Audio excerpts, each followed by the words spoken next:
And welcome to another video by the Carnal Conservative in the series of True Conservatism. We've already gone over the forces of nature, which are family and food for the True Conservatives, the forces that they are bound to honor and uphold. We've gone over institutions, the institutions which are supposedly supposed to support these and support and honor these forces of family and food, and the principles that go forth from them. We've also covered the first mystery, which is the conservatism and tolerance paradox. Now, if you hear rain, pardon it. It's nature doesn't care about when I choose to record my videos, so here we are. But that gives us to the second mystery of conservatism, which is optimization versus progress. Now, to start off, the obvious needs to be said. True conservatives do not believe in progress. This is because a true conservative's focus is on honoring the forces of family and food, and because of this, the notion of progress beyond them is impossible at best and suicidal at worst. However, a true conservative does desire stability, and that accepts optimization whenever possible. Remember that optimization is defined as improving stability, and that stability is the state of ensured survival. Therefore, true conservatives will always seek a stable environment in which the forces of family and food are being honored and upheld, and in such a way that mankind and the tribe around them can flourish and be successful and happy.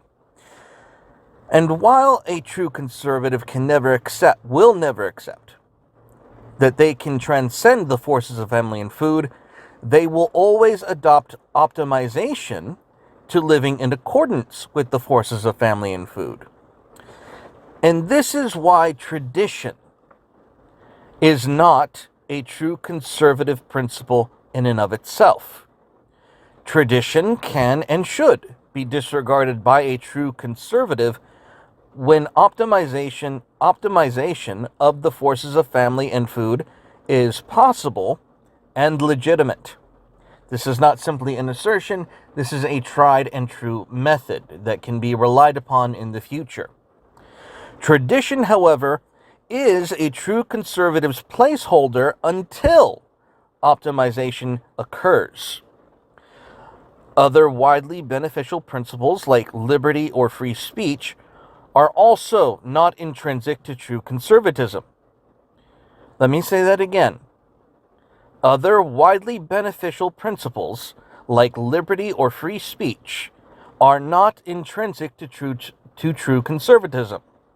But it can be argued that they are instead optimizations to the forces that true conservatives are bound to honor, because it is recognized that by and large the principles of liberty and free speech have benefited and optimized and honored the forces of family and food in civilization. But those principles in and of themselves is not something that a true conservative is bound by per se. Something else that also needs to be stated is to dispel the notion that such principles such as equality could or should be viewed as an optimization to a true conservative.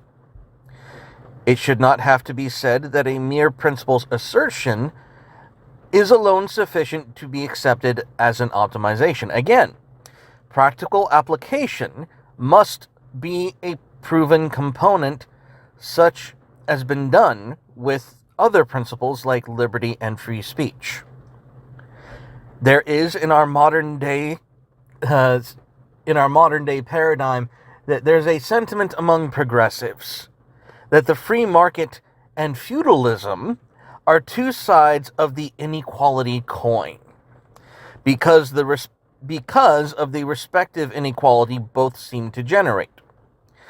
A true conservative views these results as the natural forces of family and food in action, and honestly doesn't give a damn that these forces have repeated a similar result at different points in history.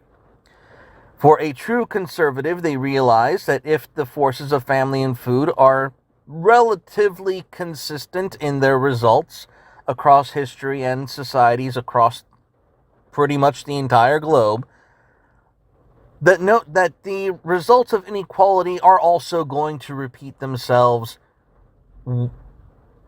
pretty much indefinitely. So a true conservative really is not concerned about inequality.